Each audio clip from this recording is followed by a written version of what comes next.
नमस्कार, मैं हूं कमल श्रीमाली। आप सभी का बहुत बहुत स्वागत हमारे चैनल में और बृहस्पति के राशि परिवर्तन के इस एपिसोड में। बृहस्पति जातक को धर्म, अर्थ, काम और मोक्ष यह 4 प्रकार के पुरुषार्थ प्रदान करता है। इसीलिए Brihaspati first house, 5th house, 9th house और 10th हाउस इन सभी भावों का कारक है। इन 4 भावों में स्थित बृहस्पति मानव की भौतिक क्षेत्र में उन्नति नहीं करता, बल्कि आध्यात्मिक क्षेत्र में भी ज्ञान की चरम सीमा पर पहुंचा देता है। वैदिक ज्योतिष के अनुसार नवग्रहों में बृहस्पति को देवताओं का गुरु कहा गया है और ग्रहों के मंत्रिमंडल में उन्हें मंत्री का पद प्राप्त है। ये नैसर्गिक रूप से, नेचुरल रूप से सबसे शुभ ग्रह माने जाते हैं। यह वृद्धि के कारक है, इसलिए अच्छी या बुरी जो भी घटना हो उसमें इनका योग वृद्धि कारक होता है। गुरु की दृष्टि जिस भाव पर भी पड़ेगी वहां अमृत के समान फल प्राप्त होता है। अशुभ भावों पर दृष्टि डाल करके अशुभता में कमी देते हैं, वहीं शुभ भावों पर दृष्टि डाल करके शुभ फलों में अपार वृद्धि कर देते हैं। कुंडली में बृहस्पति की अनुकूल स्थिति व्यक्ति को मान सम्मान और ज्ञान प्रदान करती है तथा व्यक्ति को धन की प्राप्ति भी अच्छी होती है। संतान सुख की प्राप्ति के लिए भी बृहस्पति की मजबूत स्थिति को देखा जाता है। वहीं दूसरी ओर गुरु जब इनके विपरीत अवस्था में होते हैं तो इन सभी कारकों में एक प्रकार से कमी आने की संभावनाएं बढ़ जाती है और कुंडली में चंद्रमा पर बृहस्पति की दृष्टि अमृत के समान मानी जाती है। इसीलिए गज केसरी योग बन जाता है। 30 जून 2020 को एक बार फिर से बृहस्पति वक्री चाल से अपनी मूल त्रिकोण राशि धनु में पुनः प्रवेश करेंगे। इससे पहले एक बार 5 नवंबर 2019 को बृहस्पति धनु राशि में प्रवेश कर चुके हैं और अतिचारी होते हुए 29 मार्च 2020 को बृहस्पति मकर राशि में प्रवेश कर गए थे और 14 मई 2020 को बृहस्पति वक्री हो गए थे। वक्री होते हुए धनु राशि में प्रवेश किए हैं। धनु राशि में केतु के साथ में आने पर वापस एक बार गुरु केतु चांडाल योग बन जाएगा, और लेकिन यह योग सिर्फ 23 सितंबर तक ही रहेगा, क्योंकि राहु और केतु 23 सितंबर 2020 को अपनी राशि परिवर्तन कर देंगे। फिर केतु वृश्चिक राशि में और राहु वृषभ राशि में चले जाएंगे। यहां धनु राशि में बृहस्पति 20 नवंबर 2020 तक रहेंगे। 14 मई से बृहस्पति वक्री चल रहे, जो कि 13 सितंबर को धनु राशि में मार्गी हो जाएंगे। अब बात करते हैं बृहस्पति के नक्षत्र भ्रमण की। 30 जून 2020 को बृहस्पति उत्तराषाढ़ा नक्षत्र के प्रथम चरण में प्रवेश करेंगे और यहीं से वापस धनु राशि आरंभ हो जाती है। इस नक्षत्र का स्वामी सूर्य है। 26 जुलाई 2020 को गुरु पूर्वाषाढ़ा नक्षत्र में प्रवेश करेंगे। इस नक्षत्र का स्वामी शुक्र है। शुक्र और बृहस्पति शत्रु माने गए, लेकिन दोनों में गुरुत्व का बल है। एक देवगुरु बृहस्पति है, एक असुर गुरु शुक्र है। दोनों ही अपने अपने क्षेत्र में गुरु कहलाते हैं, दोनों ही अपने अपने क्षेत्र में एक्सपर्ट है। बिना शुक्र के आप भौतिक सुख की कल्पना नहीं कर सकते और बिना बृहस्पति के आप धन और संपत्ति की कल्पना नहीं कर सकते। इन दोनों का आशीर्वाद मिले बिना व्यक्ति अपने जीवन में साधन संपन्न नहीं बन सकता। तो इस नक्षत्र का स्वामी शुक्र है। फिर पुनः 30 अक्टूबर को उत्तराषाढ़ा नक्षत्र में वापस प्रवेश कर जाएंगे। बृहस्पति परिवर्तन का यह एपिसोड में नक्षत्र सिद्धांत और राशि सिद्धांत दोनों के आधार पर मैं बतला रहा हूं, ताकि आपको सटीक जानकारी मिल सके। आइए देखते हैं कि आपकी राशि पर इसका क्या प्रभाव पड़ने वाला है।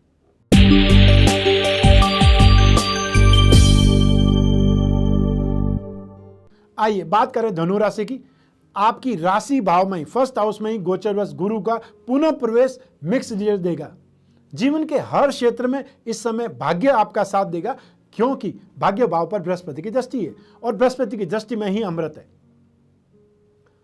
आर्थिक मामलों को लेकर के यदि आप परेशान थे तो आपकी ये परेशानियां दूर होने वाली है। इस समय सेविंग करने में तो आप सक्षम होंगे, लेकिन धन हानि होने की संभावना है। तो इसलिए फाइनेंस से जुड़े लेन देन के मामलों में बहुत ज़्यादा सावधान रहना है, बहुत ज़्यादा संभल करके डील करनी है। पैसा देना है तो भी चेक से दीजिए, लेना है तो भी पैसा किसी न किसी ऐसे माध्यम से लीजिए ताकि आप उसमें अपना प्रूफ रख सकते हैं।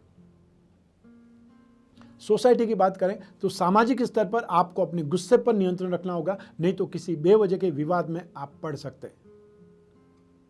हेल्थ इस समय अच्छी रहेगी और मानसिक तौर पर भी आप अपने आप को फ्री पाएंगे, आज़ाद महसूस करेंगे। जो स्टूडेंट्स हैं उनको एजुकेशन में आप अपने लक्ष्य को, अपने टारगेट को प्राप्त कर सकते हैं, जिसके लिए आप काफी समय से मेहनत कर रहे थे। बृहस्पति का यह गोचर आपके लिए कई मायनों में शानदार होगा, माइलस्टोन की तरह आपको सक्सेस मिलेगी। अब बात करते हैं वैवाहिक जीवन की। वैवाहिक जीवन की मैं बात करूं तो जीवन साथी के साथ में नजदीकियां बढ़ेगी और रोमांस में वृद्धि होगी। उससे अच्छी बात क्या हो सकती है? रोजगार और व्यवसाय में विघ्न और बाधाएं आ सकती है। सरकारी पनिशमेंट का या सरकारी कोई न कोई सरकार का कोप भाजन बनने का डर लगा रहेगा या भय लगा रहेगा, और उस भय से आप मानसिक रूप से परेशान रहेंगे।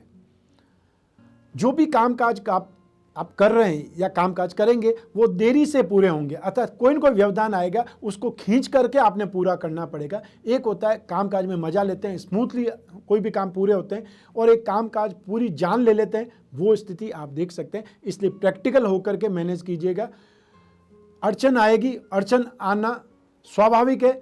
हर कार्य हमारे हिसाब से नहीं हो सकता। अगर हमारे हिसाब से ही सब कुछ होने लग जाए तो हम किसी भी चीज़ को मानने से इनकार कर देंगे। ना तो कोई रिश्ते नाते काम आएंगे, ना कोई और स्थितियां काम आएगी, ना कानून काम आएगा, क्योंकि हम सब जो चाहेंगे वही सब हो जाएगा, तो कोई व्यक्ति मेहनत भी नहीं करेगा।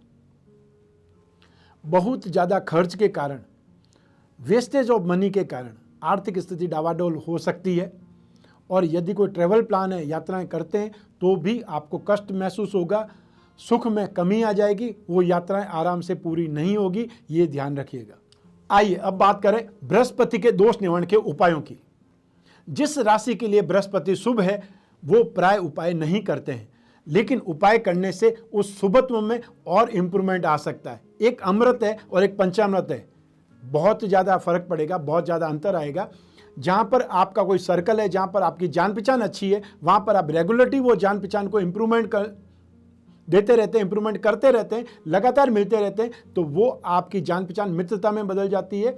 वहाँ पर गहरी मित्रता हो सकती है और वो आपको कई कामों में सहायक हो सकते हैं। और वहीं अगर बृहस्पति अशुभ है तो उपाय करके राहत प्राप्त करनी ही होती है। बृहस्पति ग्रह को शुभता का प्रतीक माना गया है। महिलाओं के लिए इसे पति का कारक और पुरुषों के लिए धन का कारक माना जाता है।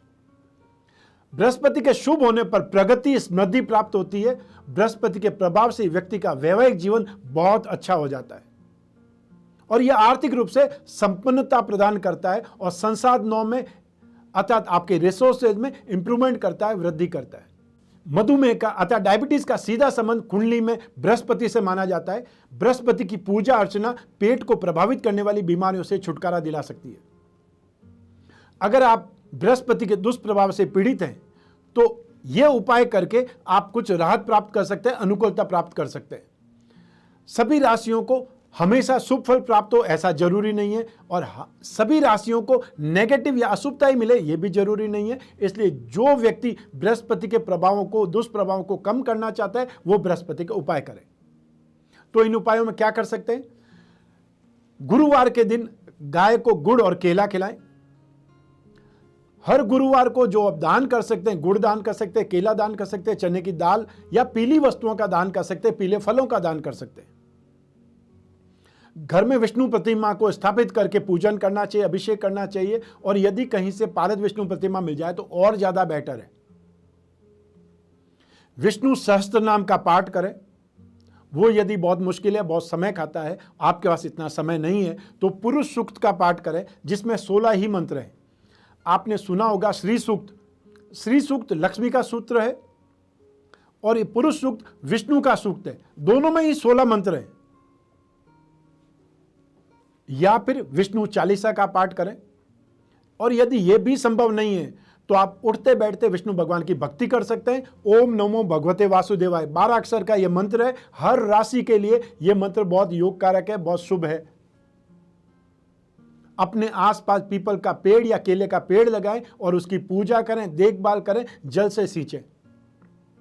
यदि आसपास कहीं भी मंदिर है तो यदि वहां पर कोई पेड़ नहीं है तो अवश्य रूप से पीपल का पेड़ लगाइए, ताकि वहां जो भी जाएगा वो विष्णु भगवान की पूजा अर्चना में कुछ न कुछ तो निमित्त बनेगा ही बनेगा और उसका फल आपको मिलेगा। अब जो मैं बता रहा हूं वह बृहस्पति के मंत्र हैं। इन मंत्रों में से जो आपको सही लगता है, जो आपको इजी लगता है, वो मंत्र जाप आप कर सकते हैं। ठीक, सबसे पहले बृहस्पति का एकाक्षरी बीज मंत्र, जिसको एक अक्षर का बीज मंत्र बोलते हैं, वह है ओम ब्रह्म बृहस्पते नमः। यहां पे ब्रह्म बृहस्पति का बीज मंत्र है। एक बार फिर दोहरा रहा हूं, इसका उच्चारण समझ लीजिए, ओम ब्रह्म बृहस्पतये नमः। अब बृहस्पति का तांत्रिक मंत्र कहा जाता है, मान्यता है कि कलयुग में कोई भी ग्रहों के या कोई भी देवी देवताओं के तांत्रिक मंत्र ज्यादा कारगर होंगे। तो बृहस्पति का तांत्रिक मंत्र है ओम ग्राम ग्रीम ग्रौम सह गुरुवे नमः। एक बार फिर सुन लीजिए मंत्र, ओम ग्राम ग्रीम ग्रौम सह गुरुवे नमः। अब इसके अलावा जो लोग पूजा पाठ में ध्यान नहीं दे पाएंगे, जिनके पास में समय नहीं है, जिनका इंटरेस्ट नहीं है, वो फिर विष्णु भगवान का या बृहस्पति देव का कवच धारण कर सकते हैं। या तो 10 अवतार विष्णु कवच धारण करें, और या फिर लक्ष्मी और विष्णु का एक साथ में लक्ष्मी नारायण कवच धारण करें। इच्छा आपकी है कि आप लक्ष्मी और विष्णु दोनों को एक साथ मनाना चाहते हैं, या फिर विष्णु जी के गुण प्राप्त करना चाहते हैं। यह आपके ऊपर डिपेंड करता है। इस एपिसोड में बस इतना ही। मेरा उद्देश्य आपको जो भी ग्रह राशि परिवर्तन होते हैं उसमें आपकी राशि पर, आप पर क्या इंपैक्ट आएगा, आप पर क्या प्रभाव आएगा, यही बतलाना है। आप अपने जीवन में सफल हो, आप अपने जीवन में बहुत उन्नति करें, बहुत प्रगति करें, और जो आप पर आश्रित है वो आप पर गर्व करें, यही मेरा उद्देश्य है। आज बस इतना ही। स्वस्थ रहें, प्रसन्न रहें, अपना अपने परिवार का बहुत बहुत ख्याल करें। आप सभी को मेरा नमस्कार, बहुत बहुत शुभकामनाएं। ईश्वर आपकी रक्षा करे। बहुत बहुत धन्यवाद।